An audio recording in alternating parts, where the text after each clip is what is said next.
In this video, I'll show you how to copy trade in Forex on Exness. First, there's one important thing to know.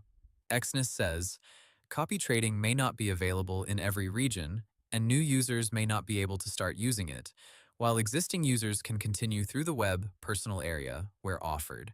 So before anything else, check whether the Copy Trading tab appears in your Exness account. If copy trading is available for you, sign in to your Exness account and open the Copy Trading section. Exness says this area is where investors can browse and track strategies, while strategy providers can create and manage them. Next, choose the investor option and look through the available strategies. Review key details like performance, risk level, and trading history before selecting one. In the Exness Trade app, tapping for investors redirects you to the copy trading platform. After that, enter the amount you want to invest and confirm. Once your investment is active, the trader's Forex positions are copied to your investment automatically, and you can monitor the results from the copy trading area in your personal area. Hope the tutorial was helpful. Subscribe to my channel and see you in the next video.